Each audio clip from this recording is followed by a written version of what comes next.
Cette communauté de communes Touraine Nord-Ouest, c'est un territoire entre fleuve et forêt. Au sud, la Loire, large aux allures maritimes qui borde Saint-Marc-la-Pile, Langeais, son château, et puis un peu plus loin jusqu'à Saint-Patrice. Et puis au nord, vaste terre, abritant une faune et une flore si précieuses, comme ici au lac de Rilliers.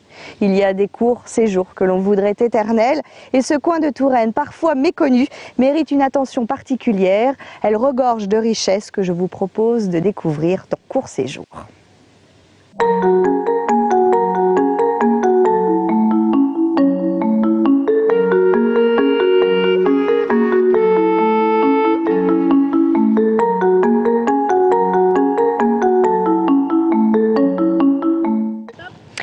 Mesdames, Messieurs, bonjour, bienvenue dans Court Séjour, le magazine des territoires de TV Tour Val-de-Loire. Alors aujourd'hui, vous le voyez, nous sommes sur les bords du lac de Rilliers, dans la communauté de communes de Touraine Nord-Ouest. Une communauté de communes née en 1998.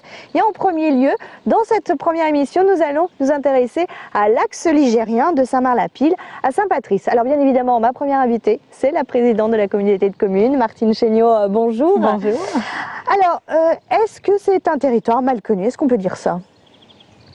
On peut le dire, oui. On peut le dire, mais ça devient de plus en plus connu, puisque nous faisons d'énormes efforts pour le faire connaître, la preuve. La preuve, nous sommes là.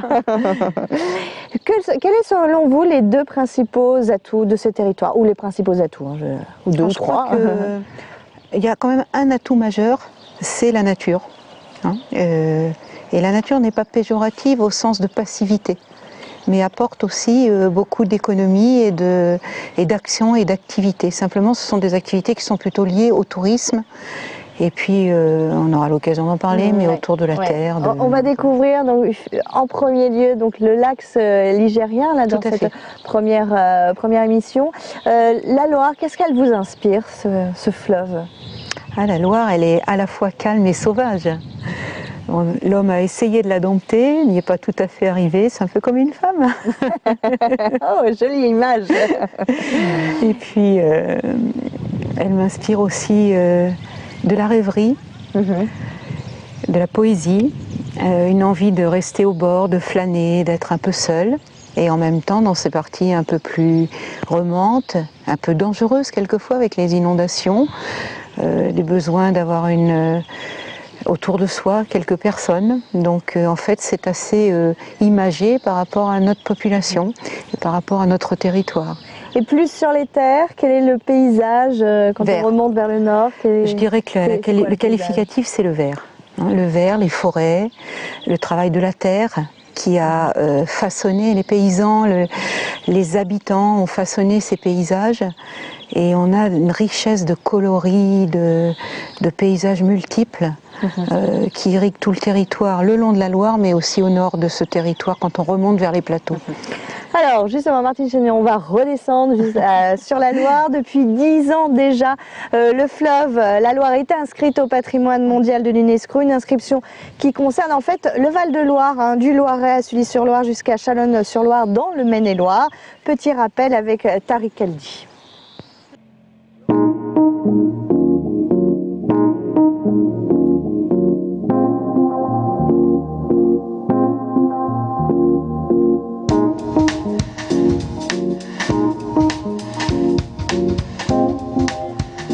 Val-de-Loire, une destination qui séduit le monde entier. Depuis son classement au patrimoine mondial de l'UNESCO en 2000, le site accueille de plus en plus d'étrangers.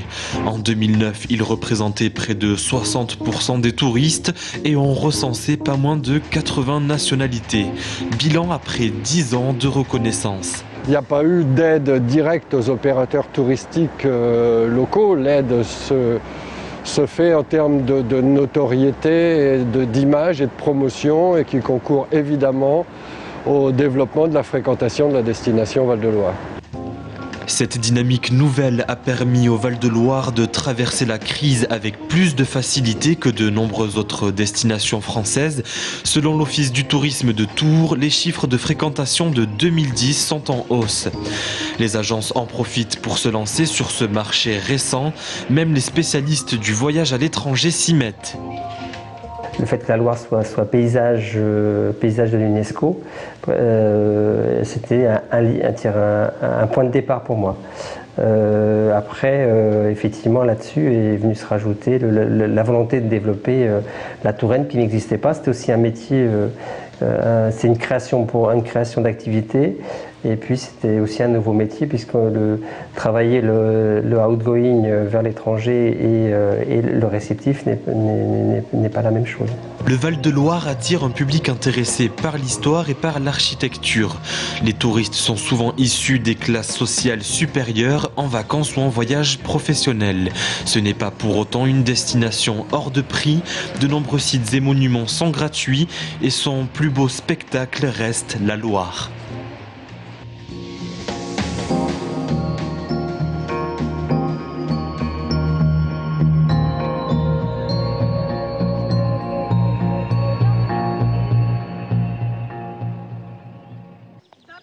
Voilà, donc un bien beau spectacle que la Loire. Et bien évidemment, Alexis Fouché, vous êtes batelier, vous êtes amoureux de la Loire, vous n'allez pas me contredire. À vos côtés, Samuel Buchwalder, bonjour. Bonjour, vous êtes représentant du comité départemental du tourisme. Alors c'est vraiment un atout cette inscription au patrimoine mondial de l'UNESCO pour la Loire. Bien sûr, l'UNESCO c'est un organisme qui parle aux gens, c'est un organisme mondial. Et cette inscription atteste donc que le Val-de-Loire a, à l'échelle de la planète entière, ce qui est quand même assez fort, une spécificité rare et remarquable que les touristes ont forcément envie de venir découvrir. Il y a pas mal de tourisme étranger aussi qui ont dû venir depuis 10 ans. Voilà. Absolument, donc c'est une inscription qui parle beaucoup, notamment à la clientèle anglo-saxonne, aux clientèles émergentes aussi, qui sont à la recherche de grands musts sur la planète. Je pense par exemple à la clientèle russe, la clientèle asiatique, la clientèle aussi néo-zélandaise, australienne, qui est très attirée par ce genre de classement. Alexis, vous approuvez de la tête, vous avez des clients anglais, russes? Alors oui, tout à fait, oui, ça vient de partout, hein. Les gens sont attirés aussi par l'axe de la Loire, qui est patrimoine mondial. C'est un plus pour le département, pour la région. C'est quoi les atouts de cette Loire? Outre, j'allais dire, le cours d'eau, dont on parlera un peu plus tard avec Alexis. L'inscription parle de paysage culturel. Donc pour nous, en tourisme, c'est intéressant parce que c'est élargi au-delà des châteaux. Donc ça veut dire des paysages, des panoramas, ça veut dire une Loire évidemment, hein, le fleuve sauvage, des îles, c'est très rare. Beaucoup d'oiseaux, une faune très importante. Bon, c'est encore Alexis pour en parler bien mieux que moi. Mais c'est un ensemble, c'est un grand tout voilà, on va au-delà on savait que le Val-de-Loire était réputé pour ses châteaux, on savait qu'il y avait du patrimoine. Là, cette inscription dit, regardez, entre les châteaux, à côté des châteaux, il y a aussi tout le reste. Alors oui, sur ce territoire, il y a le fameux château de Langeais, voilà, on parle beaucoup de châteaux, le château de Saint-Marc-la-Pile aussi, hein, faut pas l'oublier, hein, et puis il y en a d'autres. Mais il y a aussi au bord de la Loire, par exemple, la Loire à vélo. Et ça attire beaucoup de gens. Effectivement, on parlait de la clientèle étrangère, c'est un des modes de connaissance du Val-de-Loire qui est devenu un des modes principaux de connaissance du Val-de-Loire pour les clientèles étrangères. On avait le Danube à vélo qui avait ouvert la route sur ce genre de véloroute. Et c'est vrai que maintenant, les clientèles, là encore, étrangères, viennent aussi pour ça. Les Néerlandais qui sont très friands de vélo, par exemple, les Anglo-Saxons, encore une fois, apprécient de venir, et notamment en famille. Les chemins de Saint-Martin également. Alors là, on n'est plus à vélo, mais on est plutôt à pied. On est à pied, effectivement. Hein. On rappelait que de Camp de Saint-Martin à Tours, il y a un épisode historique important, à savoir la remontée du corps de Saint-Martin lors de son décès à Cande et sa restitution à Tours. De l'autre côté de la Loire. Hein, exactement. Donc là, on est sur la rive droite. La rive en face. Donc avec cette fameuse légende de l'été de la Saint-Martin qui a vu les berges de la Loire refleurir en plein mois de novembre au passage du corps. Donc c'est vrai que c'est une belle manière de découvrir les berges de la Loire, comme peut l'être le vélo d'ailleurs. On ralentit un petit peu. Vous en parlez, vous, des chemins de la Saint-Martin, de toute cette histoire? Alors oui, je parle de ces itinéraires-là, l'itinéraire de la Loire à vélo.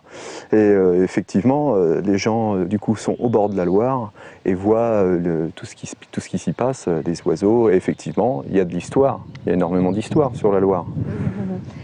Une dernière chose, Samuel, vous me parliez aussi tout ce qui est équestre, la pratique équestre aussi qui est aussi développée. On est à Riez, à quelques centaines quelques kilomètres d'ici, on a le château de Giseux avec des très belles écuries qui proposent des sorties à travers la forêt, des sorties jusqu'à Utopia d'ailleurs, il y a des trajets qui sont proposés. C'est vrai que c'est une région très boisée, hein, une région qui se prête bien à la pratique équestre.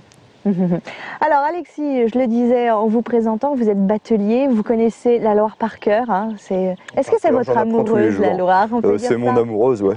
C'est peut-être même ma maîtresse. Alors justement, on est allé faire un petit tour sur les bords de Loire, enfin non, sur la Loire avec vous, dans votre bateau. Et c'est Anaïs Michaud, petite visite guidée donc avec Anaïs Michaud sur les bords de Loire.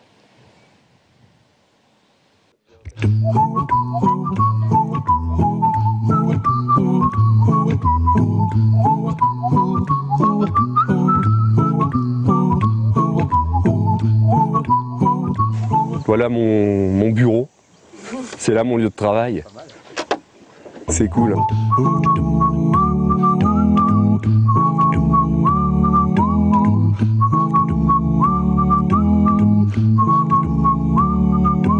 La Loire est un fleuve qui n'est pas navigable. Il a toujours été navigué. S'il était navigable, il y aurait un balisage avec une bouée rouge et une bouée verte. Donc là, on est obligé de naviguer à vue. On fait une lecture de la surface de l'eau.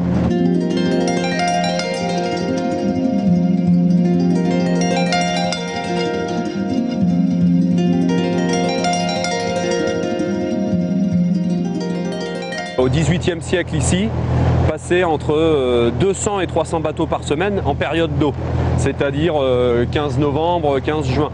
Ils ont essayé de chenaliser la Loire. Ils ont fait ce qu'on appelle des duits et des épis. Et là, par exemple, on a des restes d'épis. Vous voyez les tas de pierres qui sont là? Ça, c'est des anciens épis qui ont été réalisés pour aider à la navigation. Ça dévie le courant pour que le courant vienne creuser là au milieu.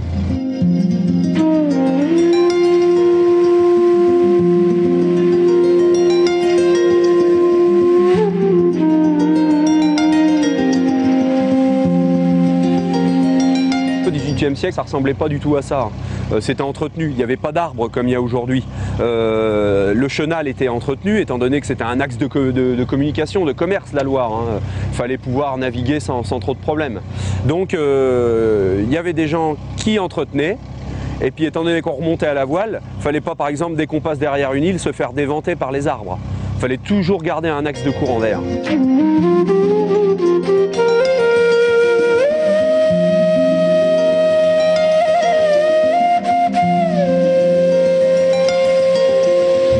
On embarquait de la vaisselle à Langeais. Il y avait des faïenceries de Langeais qui étaient réputées à l'époque. Et à Brémont, le chanvre. Brémont, capitale du chanvre. Il y avait des champs de chanvre coincés entre l'Indre et la Loire. Hein, c'est que du terrain de sable, il n'y a que du chanvre qui pousse là-dedans. Ça n'a pas besoin de beaucoup d'eau. Et du coup, on embarquait du chanvre à Brémont, qui partait vers Saumur et qui partait dans les corderies.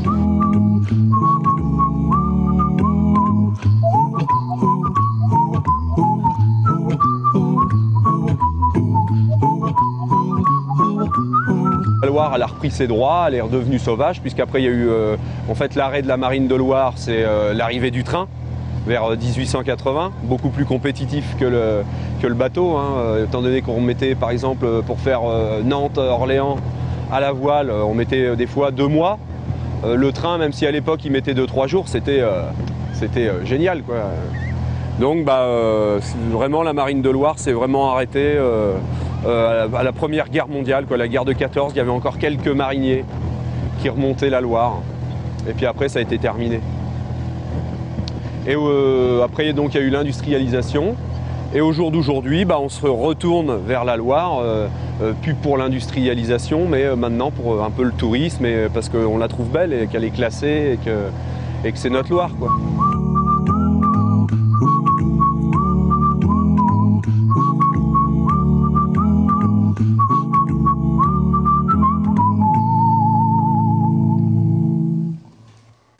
Alors, très sympathique visite avec Anaïs. Alors, vous la connaissez par cœur, la Loire? Je connais bien la Loire par cœur. J'ai toujours des choses que j'avais jamais vues et qui me sautent aux yeux des fois quand j'arrive dessus. Il faut toujours faire attention. Alors, petit retour en arrière en histoire, vous le disiez dans le reportage, au XVIIIe, XIXe siècle, la Loire était navigable. Alors, la Loire était naviguée. Navigable, c'est différent. Elle a toujours été naviguée depuis la préhistoire. Hein. Elle est considérée comme flottable au jour d'aujourd'hui. Mais les paysages n'étaient pas pareils, c'était différent. C'était différent, il y a moins sauvage finalement. Oui. C'était entretenu, il n'y avait pas d'arbres comme il y a aujourd'hui, parce que, étant donné qu'on remontait à la voile avec le vent, il fallait toujours garder un couloir de courant d'air et donc pas d'arbres, autrement on est déventé. Si on passe derrière une île où il y a des arbres, il n'y a plus de vent, quoi. Alors qu'est-ce qui s'est passé? Qu'est-ce qui a fait que finalement la Loire Eh ben, l'arrivée n'est du plus naviguée. l'arrivée du train en 1880 qui a arrêté complètement la batellerie sur la Loire, le train beaucoup plus compétitif. Au lieu de mettre 2 mois pour faire Nantes-Orléans, il mettait peut-être à l'époque 2-3 jours, c'était déjà énorme. Et donc après guerre de 14-18, industrialisation, et là on a carrément tourné le dos à la Loire. Est-ce qu'il faut regretter cette époque où la Loire était naviguée comme vous dites, et pas naviguée? Bah, je regrette oui et non, parce qu'aujourd'hui, je peux en parler par rapport à ce que j'ai lu, par rapport à ce que j'ai entendu. Ça me permet d'avoir une bonne base, par exemple, pour mes balades. Et oui, je regrette, parce que j'aimerais bien qu'il y ait plus de bateaux actuellement sur la Loire, des bateaux comme il y avait au 18e. Samuel, en préparant cette émission, vous me disiez que les gens, au XXe siècle, avaient même peur de la Loire. On avait appris à avoir peur de la Loire. Il y a beaucoup de gens de la génération, en tout cas de mes parents, qui ont été élevés dans une certaine crainte de la Loire, à savoir que la Loire était un fleuve dangereux, la Loire pouvait prendre les enfants, on pouvait se noyer, il y avait beaucoup de mauvais courants, de sable mouvant. Et donc c'est vrai que les gens ont intégré cette idée-là et du coup se sont un peu détachés de la Loire pour lui tourner le dos.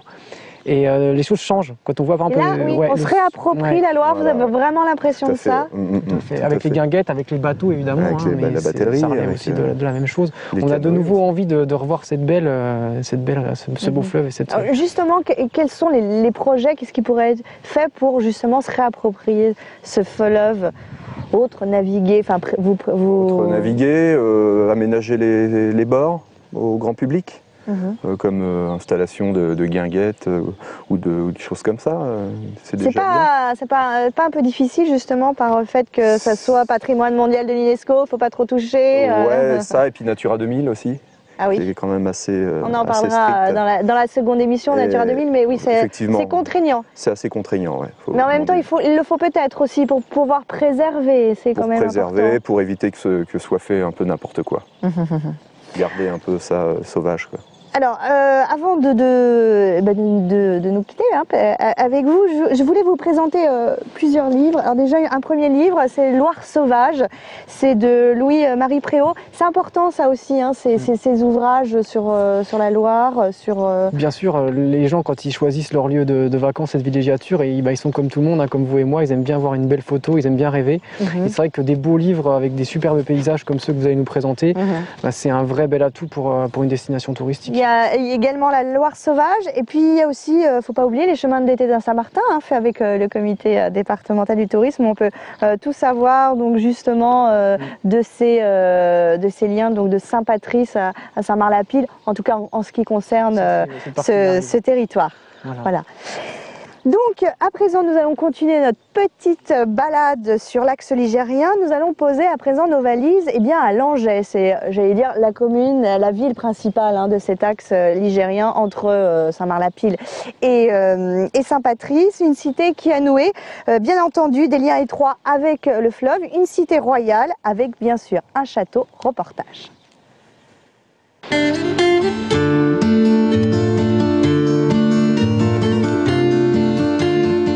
On peut s'intéresser au donjon qui a été construit en l'an 1000 en fait par le comte d'Anjou Fulkenera, donc qui appartenait à une forteresse beaucoup plus étendue à ce moment-là. Il reste très peu de choses finalement de l'ensemble d'origine, mais quand même ce donjon c'est un des plus anciens conservés encore aujourd'hui en France.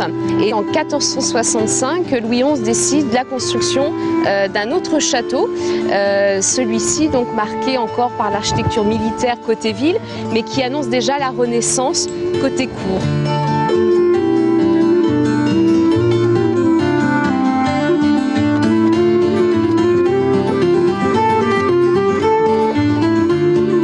Ce château en 1491 qu'a eu lieu le mariage entre Charles VIII et la duchesse Anne de Bretagne, donc union qui va voir la fin de l'indépendance bretonne.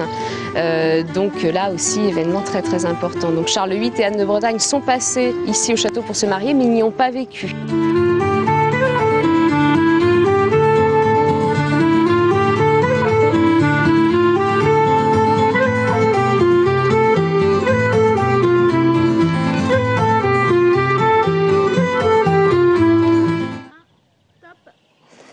Pierre-Alain Roiron, donc le maire de Langeais nous a rejoint. Merci beaucoup, bonjour.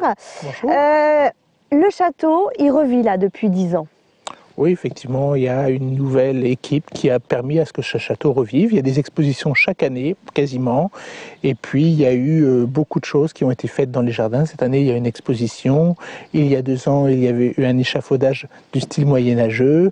Des choses autour de la cuisine qui sont faites régulièrement, la cuisine du Moyen-Âge. Donc, je crois que le château revit et il a de plus en plus de visiteurs. Il participe à l'attractivité finalement de la commune, hein, oui, et du coup du territoire. Oui, c'est un élément important. S'il y a des restaurants, des pâtisseries, des crêperies et autres, c'est aussi parce qu'il y a plus de 100 000 visiteurs chaque année dans cette cité. Samuel, ça fait partie des châteaux des plus visités? Bien sûr, historiquement, c'est un haut lieu de l'histoire de France. Hein. C'est le lieu du mariage d'Anne de Bretagne et de Charles VIII, qui a permis de rattacher le duché de Bretagne, le très riche duché de Bretagne, à la France. Donc historiquement, c'est très fort. Et puis architecturalement aussi, c'est un élément intéressant. C'est la transition entre un château Moyen-Âge qui commence à avoir quelques aspects Renaissance. Donc oui, c'est un vrai beau château et c'est un château qui effectivement revit, comme le disait M. Roiron, avec de très belles expositions, un très beau programme culturel également avec l'Institut de France. C'est vraiment une belle halte à faire. Alors une cité royale, hein, la cité de Langeais, donc, et c'est l'un des plus vieux villages de Touraine, pardon. Oui, c'est de France. Je ne sais pas, mais c'est un vieux village de Touraine. Oui, oui, c'est un village très très ancien de la Touraine, un village moyenâgeux dans une partie. Il s'appelait d'ailleurs Aingavia à cette époque. Alors, et c'est d'ailleurs Saint-Martin qui a édifié son église. Tout à fait. Donc vraiment dans la transition, là on est en plein dans les chemins de Saint-Martin dont on parlait. C'est aussi un des endroits forts de Fulconera. Tout à fait. Pôle économique aussi. Là on passe... Pôle économique important en Indre-et-Loire, où il y a beaucoup d'industries qui sont spécialisées dans la plasturgie. Et puis aussi d'autres entreprises comme Somicel pour des champignons pour les pousses. Alors justement, comment intégrer un territoire? Quelle est finalement la valeur ajoutée de Langeais dans le territoire de la communauté Touraine Nord-Ouest? Ah ben écoutez, je crois que Langeais, c'est un des pôles importants économiquement, touristiquement dans la communauté de communes. C'est aussi un des pôles, à mon avis, phares du Nord-Ouest tourangeau. Et c'est tout du moins comme ça que je l'entends en tant que maire. Alors, vous êtes maire, vous le dites. Quels sont pour vous les bons petits plans à faire lorsqu'on va à Langeais, lorsqu'on est tourangeau? Pourquoi irons-nous à Langeais, par exemple? D'abord, c'est facile d'y venir en train. Voilà, parce qu'il y a une dizaine de TER qui relient à l'agglomération tourangelle. Il y a l'autoroute. Et puis les bons petits plans, c'est le dimanche matin, un marché très, très accueillant où il y a beaucoup de gens, où il y a beaucoup de produits frais du terroir, de gens proches qui sont là. Et puis il y a des restaurants de bonne qualité, de grande qualité, et puis une pâtisserie, et puis des boulangeries aussi, mais une pâtisserie qui a une renommée en dehors de notre territoire. D'accord, donc on vient effectivement le dimanche matin. Mais alors, il y a également, j'allais dire, un enfant du pays. Connu, célèbre acteur, Jean-Hugues Anglade. Vous le connaissez personnellement?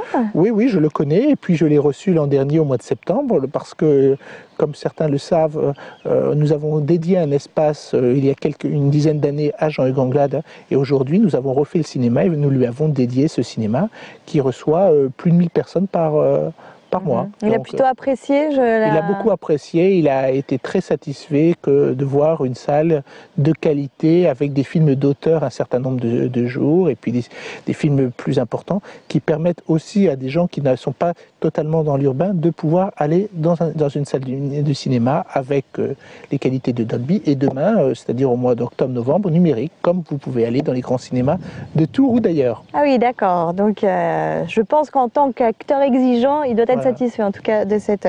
Donc justement, vous l'aviez reçu en septembre 2010, l'an dernier, lors de l'inauguration du cinéma, donc qui porte son nom. Rencontre avec Anaïs Michaud et Julien Gauthier.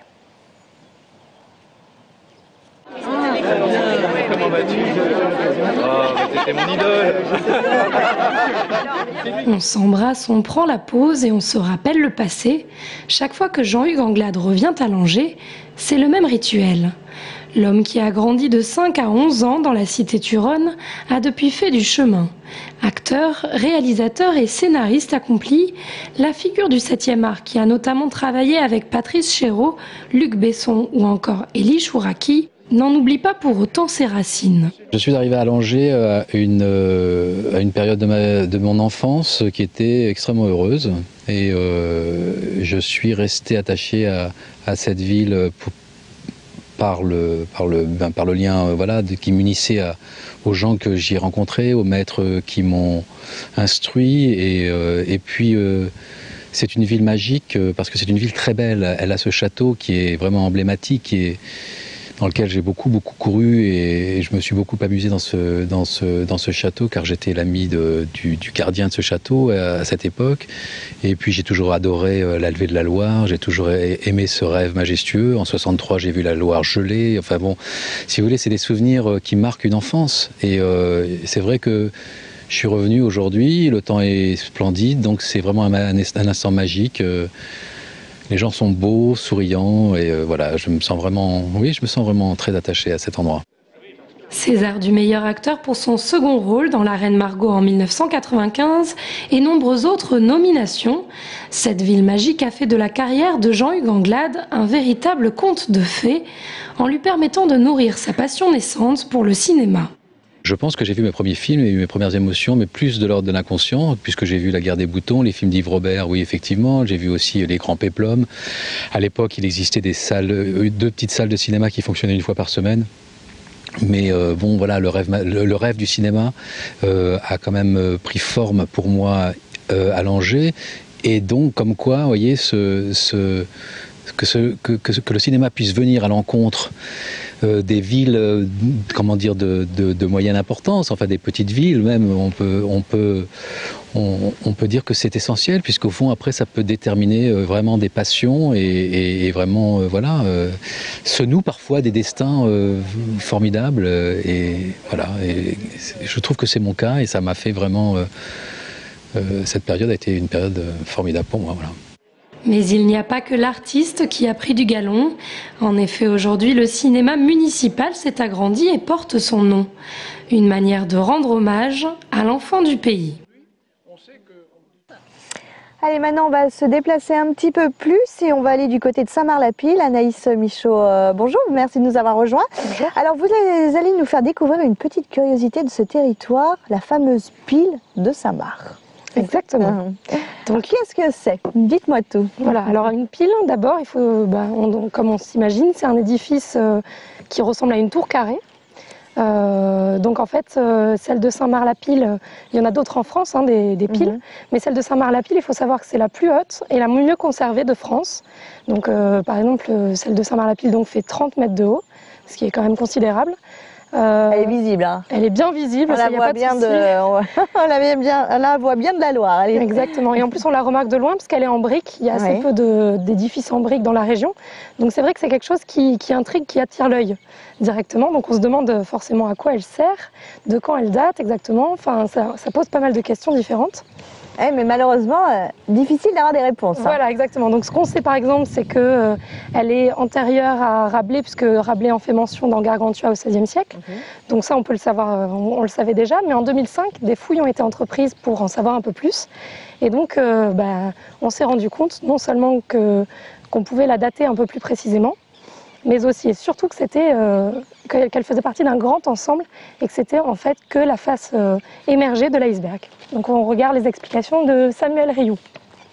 Donc il faut bien comprendre que la pile n'est pas isolée, elle appartient à un groupe architectural plus complexe qui se compose de la pile elle-même et au nord d'un podium avec à l'intérieur sans doute un petit bâtiment qui servait de mausolée agrémenté d'un groupe statuaire dont une des statues a été découverte.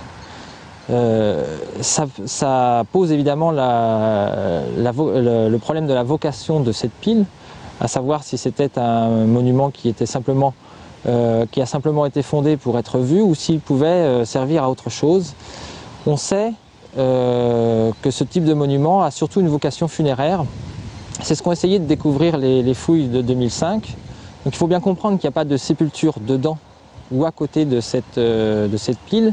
Il semble plutôt que la sépulture, s'il y en avait une, parce qu'on n'en a pas découvert, était sans doute dans le mausolée qui était au-dessus du podium. Alors donc Anaïs, elle date de quand cette pile? Alors cette pile, on a pu la dater un peu plus précisément grâce aux fouilles, parce qu'on a retrouvé 2 pièces de monnaie. Donc ces 2 pièces de monnaie datent du 2e siècle après Jésus-Christ, la 2e moitié du 2e siècle. Donc on peut dire maintenant que la pile date de cette époque-là, et l'ensemble qu'il y a autour également.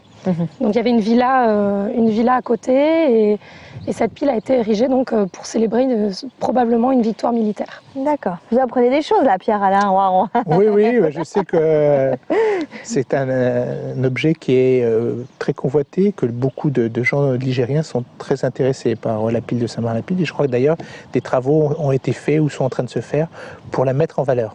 Est-ce qu'elle contient quelque chose? Qu'est-ce qu'il y a à l'intérieur de cette... Alors ce qu'il faut savoir justement au niveau architecture, c'est qu'elle n'est pas creuse, cette tour.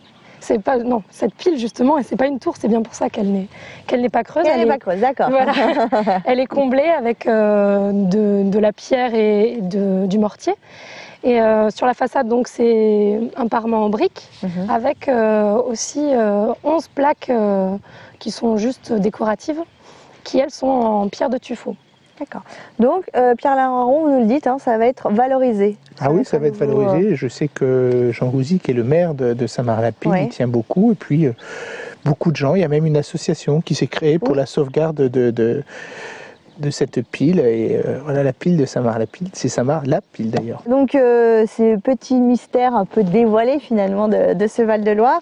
Alors, avant de se quitter, Anaïs, voici un petit livre très sympa, Pierre-Alain Roiron, si vous voulez le regarder. Ce sont des mystères, guides secrets du Val-de-Loire, aux éditions Ouest France de Philippe et Catherine Nédélec. Voilà, on y retrouve des lieux sacrés, des événements miraculeux, comme justement l'histoire de Sarmatin-Tours, des légendes et des mystères de l'histoire. Voilà, merci beaucoup Anaïs, on se retrouve dans la 2e émission où vous allez nous présenter un autre lieu. Merci beaucoup Pierre-Alain Roiron d'avoir été avec nous. Nous allons faire une courte pause, on se retrouve tout de suite après la publicité où nous allons parler justement toujours de Saint-Marc-la-Pile.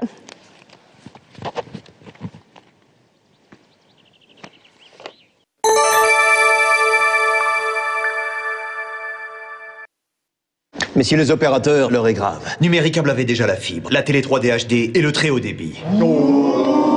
Et maintenant l'offre ultime, le forfait mobile illimité. Mais pas de panique, communication rime avec solution. Quand on n'a pas le très haut débit, on soigne l'emballage. Et avec une bonne grosse pub qui fait marrer, je vois pas ce qui pourrait vous inquiéter.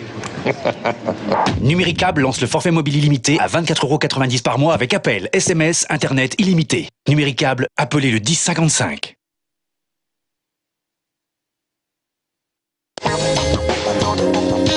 Unique en Touraine, Horizon Confort propose le nouveau label high-tech, les portails Chopé. Qualité, originalité, en parfaite conformité avec l'exigence Horizon Confort. Horizon Confort, l'esprit d'ouverture. Brosset Immobilier joue la proximité avec un réseau de 15 agences dans votre région pour répondre plus efficacement à votre demande.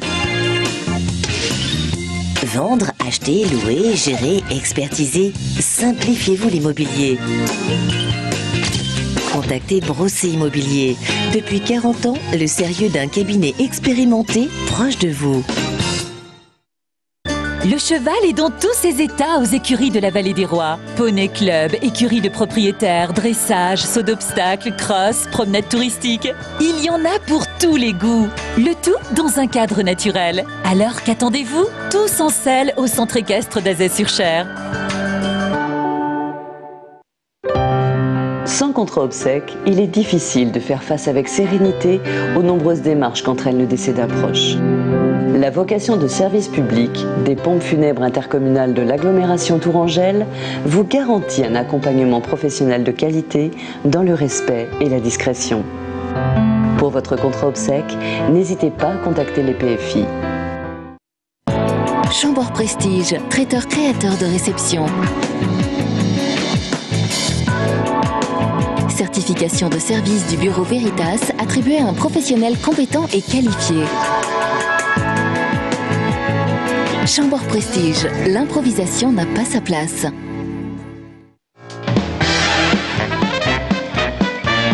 Le 26 juin à Saint-Cyr-sur-Loire, revivez toute la magie de votre enfance. Rêvez en famille, les marionnettes font la fête au parc de la Tour.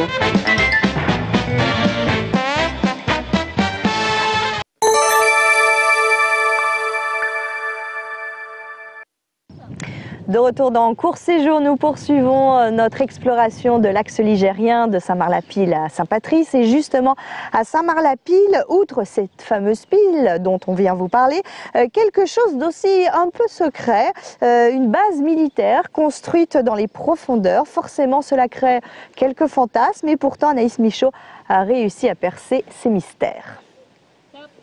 À Saint-Marc-la-Pile, on trouve une base militaire un peu particulière. Au CDC, comprenez le centre de détection et de contrôle. On surveille le ciel 24 heures sur 24 et 7 jours sur 7. À partir d'ici, on contrôle la 4e dimension sur un grand quart nord-ouest du pays. Autrement dit, tout ce qui se passe au-dessus de nos têtes est détecté par des radars, puis identifié afin d'assurer la sécurité de tous. Le centre participe ainsi à la PPS, c'est-à-dire la posture permanente de sûreté aérienne, qui consiste en un ensemble de dispositions prises pour mettre le pays en toutes circonstances à l'abri d'une agression. En clair, le centre permet d'identifier, d'informer, de contraindre, voire de détruire un aéronef se trouvant en infraction par rapport à certaines règles de l'air. Il existe 5 centres de ce type en France. Bientôt, il n'en restera plus que 2, dont celui de Saint-Marc-la-Pile. Effectivement, l'autre site, c'est celui du Mont Verdun, dans les monts du Lyonnais, un endroit que je connais bien. En tout cas, lieutenant-colonel Guélé, merci beaucoup d'être avec nous. Vous êtes le commandant du site du CDC, à vos côtés Martine Chéniaud, que l'on retrouve, donc, je rappelle, présidente de la communauté de communes de Touraine Nord-Ouest.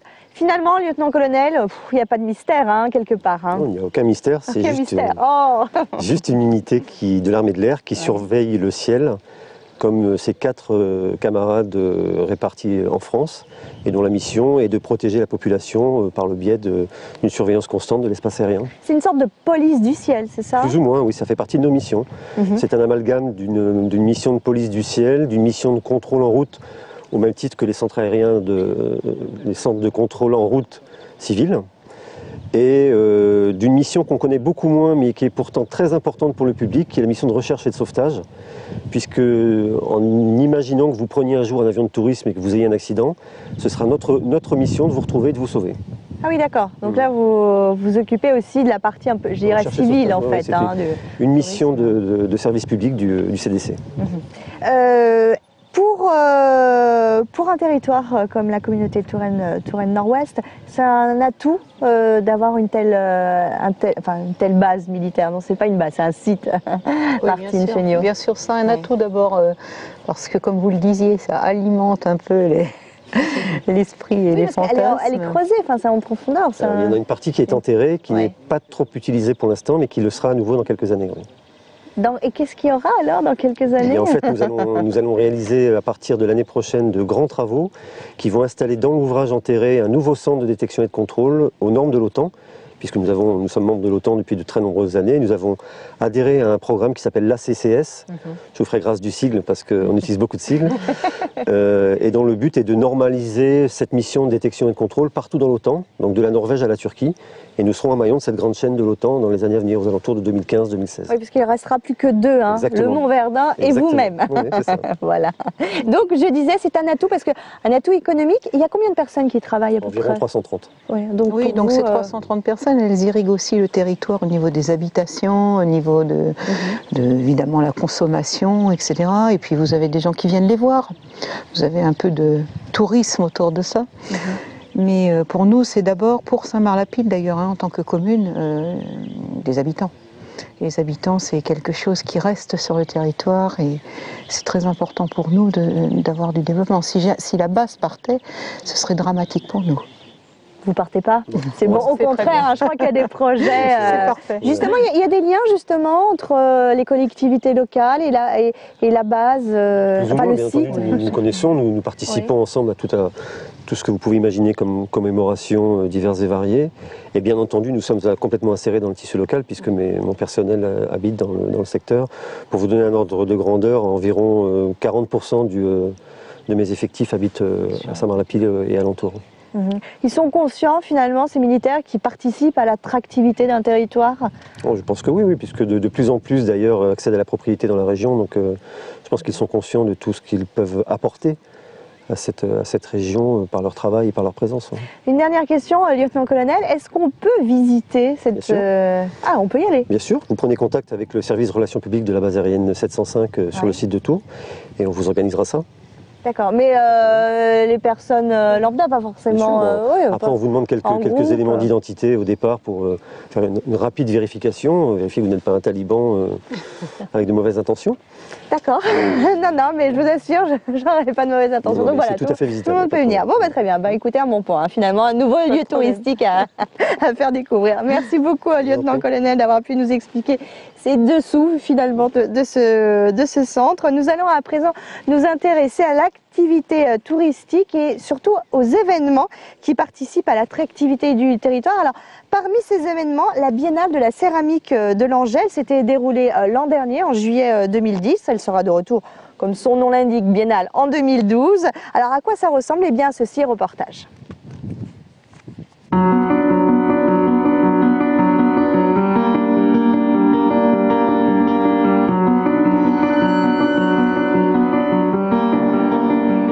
À l'Angelle, nous sommes entourés par de l'argile. L'argile recouvre tous les plateaux. Elle a servi à faire des tuiles, à faire des briques. Cette terre, je voulais qu'elle redevienne vivante. Et c'est ainsi que m'est venue l'idée de créer une biennale de céramique contemporaine. Et cette année, pour la 10e biennale et les 20 ans de notre travail, il a été retenu le thème de la femme. J'étais surtout attirée par ce côté un petit peu l'aspect de la femme, ce qu'elle pensait, la manifestation de sa maternité, de sa jeunesse, peut-être de sa maturité aussi. Et donc les œuvres qui m'émeuvent le plus, ce sont les œuvres qui représentent ces différents états d'esprit, qui représentent aussi la coquetterie, qui représentent la beauté. Ce sont ces œuvres-là qui me touchent tout particulièrement.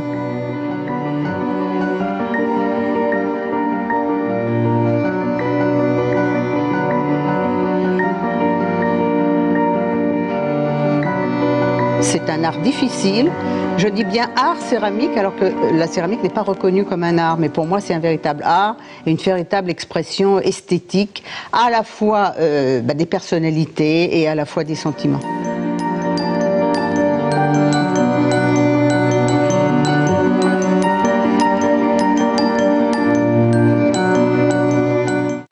Martine Chéniaud, vous êtes toujours avec nous. Lieutenant-colonel Guélé a laissé sa place à Nathalie Régnier. Bonjour, vous êtes représentante de l'Office de tourisme. Alors, la Biennale l'an dernier, c'était la femme, hein, le thème. Est-ce qu'on sait le thème de l'an prochain? Vous le savez, mesdames? Non, encore. Non, pas encore. C'est pas encore décidé. C'est un peu tôt. Alors, les événements culturels comme la Biennale, c'est quand même important pour un territoire. Ah, bien sûr, oui, ça participe à l'animation, non seulement culturelle, mais aussi touristique, hein, j'insiste sur ce point. Et puis la terre à Langers, c'est quand même le sigle particulier de cette commune. Hein. Les potiers, les céramistes, le site de la Rocheuse, c'est historiquement quelque chose de très important pour nous. Oui, Nathalie Régnier, là-dessus, sur ce... Oui, j'en rajouterai pas plus. Vous avez tout dit. Quels sont les principaux atouts pour vous, Martine Chéniaud, de l'axe ligérien, là, dont on vient de parler longuement? Le château, la Loire, la terre, c'est déjà 3 gros sujets. Et c'est là-dessus d'ailleurs que l'ensemble du tourisme nigérien se développe. La Loire amène le bateau, amène évidemment l'eau, amène le classement au patrimoine mondial de l'UNESCO. La terre, c'est dessous et c'est dessus.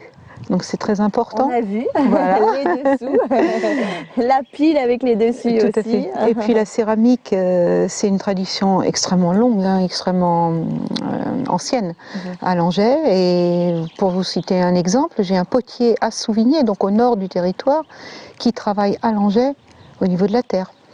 Ah oui, et qui fait de la céramique. C'est ça, c'est qu'il y a vraiment le lien, enfin on va parler dans la deuxième émission de la terre, donc plutôt le nord du département, mais il y a un lien extrême entre les deux parties de notre territoire, puisqu'on a coutume de dire que notre territoire se divise en 2 parties, mais il n'a pas été fait n'importe comment, il a été construit parce que justement il y a de très forts liens entre l'un et l'autre. Et la terre fait partie de ce lien. Alors justement, partie de ce lien, on va terminer cette partie touristique, on reviendra avec vous, hein, mesdames, après, sur ce territoire par deux châteaux, un sur l'axe ligérien, le domaine de Rochecotte, et puis un peu plus sur les terres, c'est le fameux château des 7 tours. Eh bien, nous allons tout de suite voir avec Anaïs Michaud.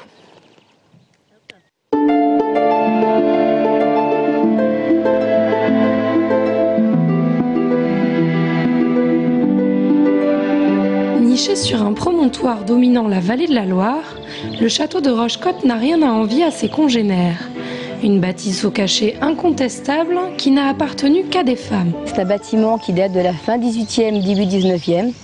Il a été racheté par la duchesse de Dino en 1826, c'était la nièce de Talleyrand-Périgord.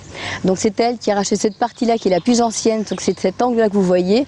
Et elle a fait construire les terrasses ainsi que la façade donc dans les années qui ont suivi. Par la suite, elle a redonné à sa fille Pauline, qui s'est mariée à Castellane. Donc il faut savoir que la duchesse et le prince de Talleyrand avaient quand même beaucoup d'affinités et ils ont beaucoup vécu sur place. Entre Valençay et Paris, c'était son petit chez elle. Et les appartements de Talleyrand, on verra plus tard, sont sur la terrasse au premier étage, là d'ailleurs où actuellement a été érigée la chapelle. Un bâtiment de charme transformé en hôtel 4 étoiles par la famille Pasquier dans les années 1980. Aujourd'hui des cuisines à la réception, ce sont les 3 filles qui gèrent l'affaire familiale de main de maître. Elles ont choisi de sublimer le potentiel du château avec une décoration chic et sobre en faisant appel aux savoir-faire locaux. Les trompe-l'œil ont été faits par un artiste tourangeau qui est François Paget. Donc il les a beaucoup décorés à l'intérieur du château, dans les chambres. Il nous a fait des ciels de lit que vous retrouverez également dans le salon Talleyrand que vous avez au rez-de-chaussée. Et là, cette année, il nous a fait donc ces deux trompe-l'œil, jardin et puis fontaine que l'on retrouve dans cette chambre. On trouve également des soies de Touraine au mur du salon Talleyrand, situé au rez-de-chaussée, à l'extrémité d'une enfilade d'une centaine de mètres, desservant notamment la réception, la salle à manger ou encore la bibliothèque Napoléon III.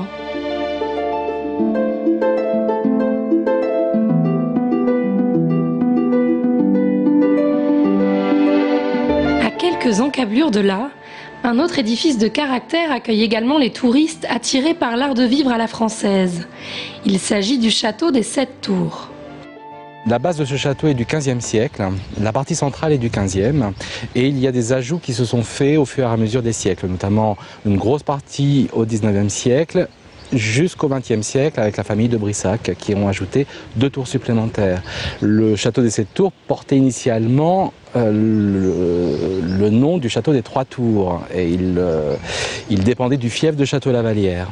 Au XIXe siècle, une première partie de ce côté-ci avec 2 tours supplémentaires et enfin au XXe siècle pour permettre un équilibre, les 2 dernières tours, celles que l'on voit en s'approchant, et ce qui donne une harmonie parfaite et il y a bien 7 tours. 7 tours pour un château sorti tout droit d'un conte de fées. Il abrite aujourd'hui lui aussi un hôtel 4 étoiles, entouré cette fois d'un golf 18 trous.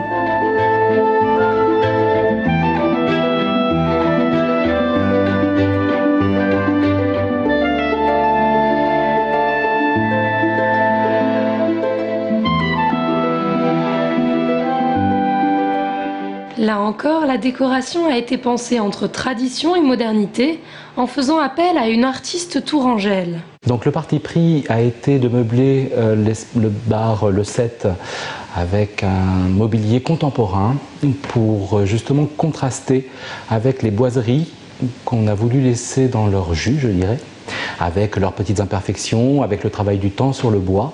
Et l'aspect contemporain, aussi bien des tableaux qui ont été créés sur mesure par une artiste locale, permettent justement un bon contraste.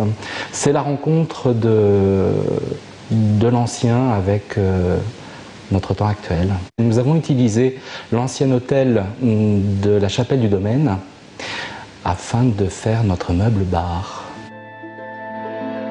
Chaque élément du décor a retrouvé une nouvelle jeunesse. En Touraine Nord-Ouest, il est bien loin le temps des châteaux hantés.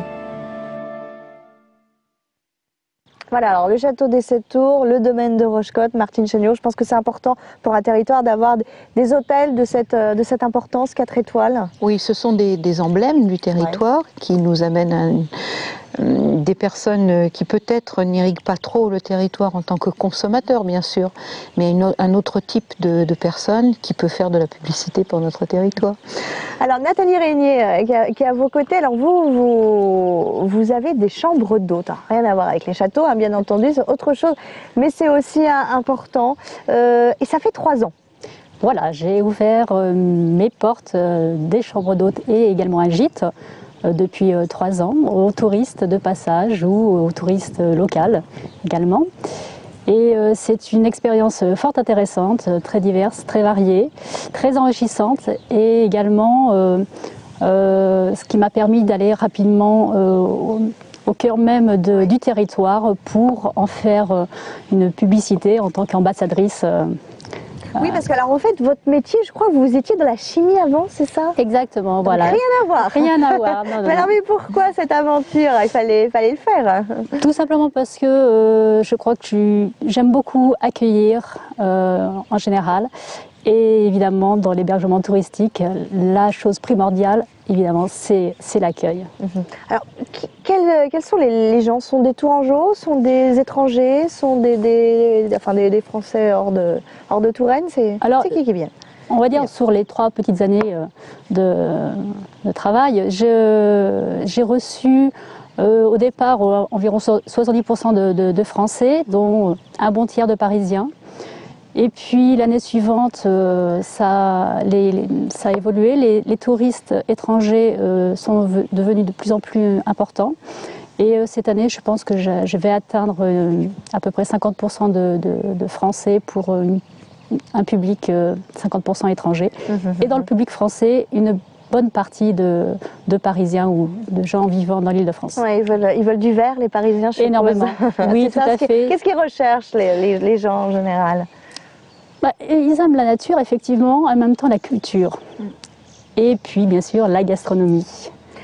Et finalement, ce territoire, il y a la nature, le lac de Riez là où on est, la Loire évidemment, la culture avec le château de Langeais, il y a aussi la gastronomie, finalement, tout y est quoi. Oui. Vous pouvez leur proposer toutes sortes de choses. Absolument, oui. Et ça, vous êtes vraiment, c'est ça les chambres d'hôtes, enfin ceux qui ont des chambres d'hôtes sont aussi un vrai vecteur aussi c'est important. On mène depuis quelques années, enfin depuis 2 ans, un plan de développement touristique sur notre territoire en commun d'ailleurs avec Bourgueil.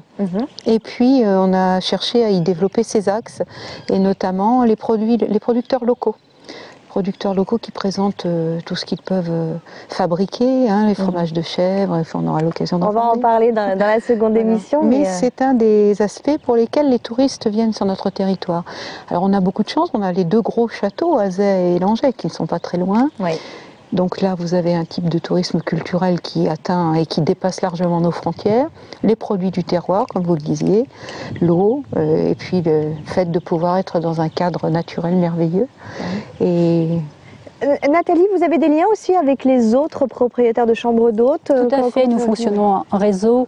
Je dirais quelque part, c'est une obligation si on veut accueillir un client, même si on est complet, de lui proposer un autre établissement, absolument, oui. Vous êtes situé où? Parce qu'on ne l'a pas dit, parce que sur quelqu'un est intéressé quand même. Au bord de la Loire, sur la commune de Saint-Marc-la-Pile. Ça s'appelle? La Réserve. La Réserve. Et vous êtes ouvert toute l'année. Toute l'année. En général, les chambres d'hôtes, c'est ouvert en principe ça dépend, de mars à novembre. En gros, c'est ça. Et ça marche bien, vous êtes content d'avoir quitté la chimie? Oui, je suis ravie. Écoutez, merci beaucoup Nathalie d'avoir accepté notre invitation.